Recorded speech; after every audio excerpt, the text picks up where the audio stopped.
Bonjour Amélie de Montchalin. Bonjour. Vous êtes ministre de la Transformation et de la Fonction publique. La campagne pour 2022, elle a vraiment commencé. Emmanuel Macron est ce matin à Roubaix. Il va clôturer le Beauvau de la sécurité. La police, la sécurité, c'est le talon d'Achille du gouvernement. Je pense qu'on ne prend pas le sujet de la bonne manière si on le pose comme ça. On n'est pas en campagne, on est en train de travailler sur un enjeu majeur de la vie quotidienne, de l'unité de notre pays, qui est la sécurité. Ça fait des mois que sur un certain nombre de sujets, des engagements ont été pris, des engagements d'abord de moyens humains, des engagements de moyens budgétaires, et des questions ont été largement débattues au cours des derniers mois. Et donc nous, on a une politique de sécurité. Ce n'est pas une course au positionnement de droite, en ayant des slogans ou des mots-clés. Les adversaires ou des potentiels d'Emmanuel Macron dénoncent un échec. Écoutez, moi, ce que je vois, c'est qu'on est le premier gouvernement à avoir assumé d'abord de revenir sur la politique délétère qui avait été celle de la fameuse RGPP, qui avait quand même amené à supprimer plus de 12 000 postes de policiers. Donc là, on a remis 10 000 personnes sur le terrain, là où les Français attendent justement des gens, pas dans les bureaux, pas pour faire des enquêtes, sur le terrain en proximité. On est le premier gouvernement à avoir assumé qu'il n'y a pas de sécurité si on n'aide pas le ministère de la Justice, et la justice a fonctionné de manière plus rapide, plus efficace, et donc c'est pour ça que déjà, pour 2 années consécutives, le budget va avoir augmenté de 8%. Dans les annonces prévues ce matin, concrets. Dans les annonces prévues, il y a aussi cette idée d'un contrôle parlementaire sur la police. C'est finalement un petit clin d'œil, on va dire, à l'aile gauche, en disant il faut davantage. Vous savez, c'est des débats qui durent depuis des années. Le président de la République tracera ce qui nous semble être un consensus et la manière d'apaiser une relation qui doit être une relation républicaine. La police, c'est le premier actif, tout comme le ministre de la Justice, tout comme tous ces hommes et ces femmes très nombreux qui assurent quand même notre vie quotidienne, sereine, démocratique, et donc dans un cadre qui doit être ce contrôle, il est mal interprété par les syndicats, qui se disent mais si on veut nous contrôler, il y a déjà l'IGPN qui existe. Peut-être qu'avant de commenter les réactions des uns et des autres, on va écouter ce que va dire le président de la République. On va aussi prendre en compte tout ce qui a été le travail de ce Beauvau, qui était une démarche, qui essaie aussi de reposer avec des experts, avec les policiers eux-mêmes, avec la société, des questions en profondeur. Vous voyez, notre méthode, notre action, si on parle campagne présidentielle, nous, notre campagne, c'est l'action. C'est pas ni de se dire qu'on a un bilan dont on est autosatisfait et dont on arrêterait de penser qu'il faille encore agir, ni de se mettre dans des débats de politique politicienne. Les Français, aujourd'hui, on sort d'une crise sanitaire, on a des enjeux économiques majeurs, on a des enjeux de sécurité, on a des enjeux de république à faire tenir. La loi sur le séparatisme a été un élément. Jusqu'au dernier quart d'heure, a dit le président. Contrairement, effectivement, aux autres présidents dans les autres quinquennats, qui 200 jours avant l'élection vous disaient on arrête tout et on ne s'intéresse plus qu'à l'élection, c'est, je crois, la meilleure manière de détourner les Français de la politique qui est d'abord à leur service. Alors, on s'attend aussi à des annonces financières pour la police. Beaucoup d'argent, il est bloqué. On parle de 1 milliard à 2 milliards débloqués, là, annoncés aujourd'hui pour une programmation. Hein. Mais finalement, on peut faire le parallèle. Quand Anne Hidalgo, elle promet de doubler le salaire des enseignants, là aussi, vous dénoncez un festival de démagogie. L'éducation, c'est une priorité aussi. Première chose, toutes les dépenses qui sont aujourd'hui sur la table sont des dépenses d'investissement. Nous voulons investir. C'est-à-dire que nous ne parlons pas aujourd'hui de mesures qui seraient électoralistes d'une certaine manière, où on dépenserait de l'argent pour qu'ensuite on ne sache même pas à quoi vraiment il sert et comment il est efficace dans le fonctionnement des services publics, dans l'investissement. 900 millions d'euros, c'est la hausse du budget du ministère de l'Intérieur pour 2022. Ça a déjà été annoncé. C'est, comme on dit, bouclé, c'est-à-dire que c'est responsable. On est en train de construire évidemment un budget qui est aussi un budget où on prend l'ensemble des sujets en compte et on fait des arbitrages, on fait des choix. Et typiquement, sur les effectifs, puisque c'est un sujet qui est celui de la fonction publique, on a fait un choix avec le Premier ministre. On stabilisait l'effectif, mais on réalloue les personnes en fonction des besoins. On réalloue par exemple plus de création dans les ministères parisiens de postes, quand il y a des remplacements de départ à la retraite, l'ensemble de nos créations dans les départements, ça se passe également dans la police. Bref, on fait des choix. Budgétairement, juste, c'est important. Quel est l'enjeu aujourd'hui ? C'est pas d'acheter des clientèles, c'est pas de faire ce que tous les quinquennats précédents fait, et d'ailleurs en n'étant jamais réélus. Parce que les gens ne sont pas dupes. Il n'empêche. Sur les enseignants, j'aimerais avoir une réponse sur les enseignants.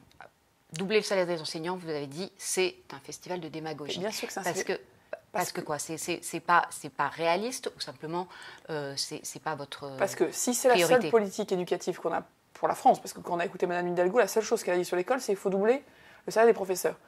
Moi, je voudrais savoir ce qu'elle pense de la formation de ces professeurs, de l'égalité des chances, de comment on organise le contenu de l'école. Ça, c'est aussi une question que nous, on a pris dans son ensemble. Il y a évidemment des questions de pouvoir d'achat et de valorisation des métiers qui se Blanquer a posent. commencé d'ailleurs. C'est pour ça qu'on a là aussi un calendrier. On s'est donné la priorité aux jeunes enseignants. Et surtout derrière, on est en train de se poser des questions. Moi, je lance la semaine prochaine une conférence sur les perspectives salariales dans la fonction publique, sur le système de rémunération. C'est pas Il faut une rémunération au mérite pour les enseignants. Mais il faut surtout nous assurer que d'abord les métiers sont attractifs. Est-ce qu'il faut le même salaire pour tous les enseignants de cette grille ? Le président de la République, quand il va à Marseille, et qui met sur la table aussi des enjeux, comment on crée des équipes éducatives, comment on choisit là où on travaille, plutôt donner que la d'être possibilité de choisir les enseignants pour les directeurs d'école. Et vous voyez, la démagogie de Mme Hidalgo, c'est qu'elle nous dit dans la même phrase plein de choses dont je pense que les fonctionnaires ne sont pas dupes, parce qu'ils n'ont pas compris ni le calendrier, ni comment c'était financé, et je pense que les fonctionnaires ont bien compris que la gauche les traitait comme une clientèle depuis des années, et que ça ne les servait pas concrètement. Les salaires des professeurs ont plus augmenté sous notre quinquennat que sous le quinquennat précédent. C'est-à-dire qu'au fond, Emmanuel Macron, Jean-Michel Blanquer, notre gouvernement avons plus fait pour le pouvoir d'achat des enseignants que le quinquennat de gauche précédent. Mais surtout Mme Hidalgo. Elle a aujourd'hui des fonctionnaires sous sa responsabilité. Elle est maire de Paris. Les agents de la ville de Paris lui dépendent. Elle n'applique pas les 35 heures. Elle n'applique pas les 35 heures. Le dialogue social y est bloqué. Et toutes les augmentations de salaire qui sont actuellement à l'œuvre pour les personnels les moins rémunérés de la mairie de Paris, c'est pas Mme Hidalgo qui les a décidés. C'est moi. C'est moi, ministre de la fonction publique, qui il y a quelques mois a considéré qu'on ne pouvait pas laisser des personnes sous le SMIC, et je pense que tout le monde le comprendra. C'est moi qui ai fait le choix, non pas d'augmenter sans aucune distinction les salaires avec le fameux point d'indice, mais de concentrer nos efforts sur les catégories C. Et donc, derrière la démagogie, ce que je mets moi en cause, c'est que la politique, c'est une affaire de responsabilité. C'est une éthique. Donc c'est irresponsable. On prend des engagements, on les suit, on regarde comment ils s'appliquent sur le terrain. À propos d'engagement, un mot sur Éric Zemmour, dont on parle beaucoup en ce moment. Il sort son livre, il est au bord d'une candidature. Il prend des voix à la droite et à l'extrême droite. À ce titre, il est un peu le meilleur allié d'Emmanuel Macron. Non, M. Zemmour, d'abord, considère que la politique est un jeu de dupes.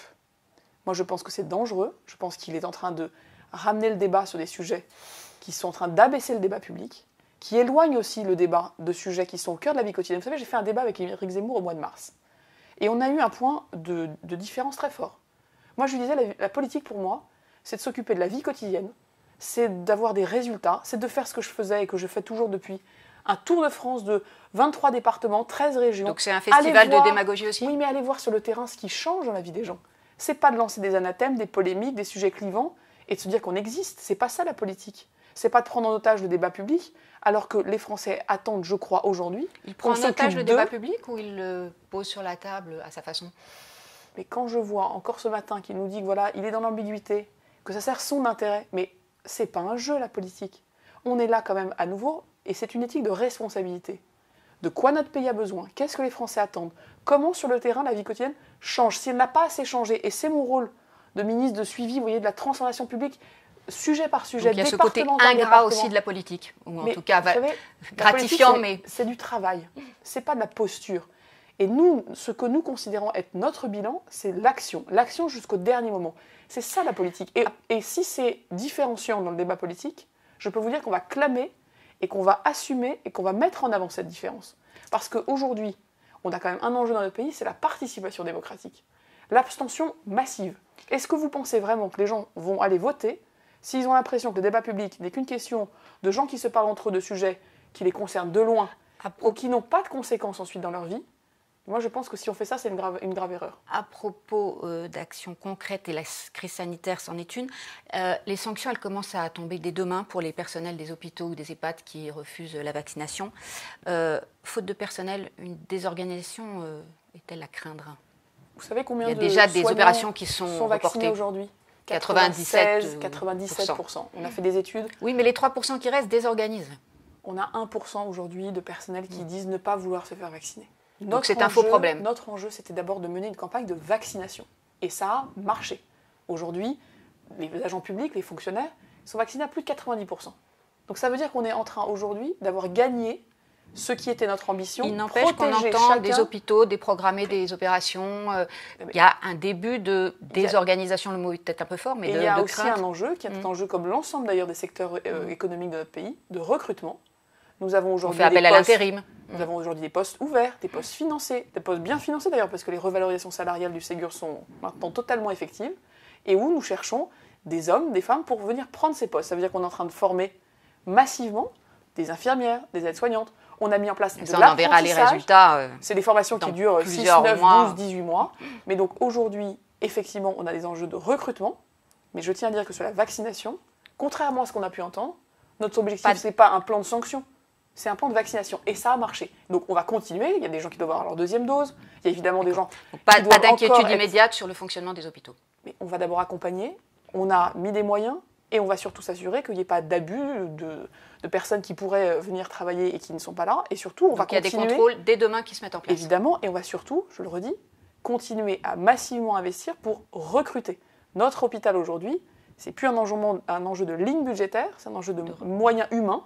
Et donc, il faut former, recruter, fidéliser. Et ça, évidemment, c'est le travail d'Olivier Véran, mais de l'ensemble du gouvernement, parce que la santé, on l'a vu, c'est une question qui concerne tous les Français. Merci Amélie de Montchalin. Merci.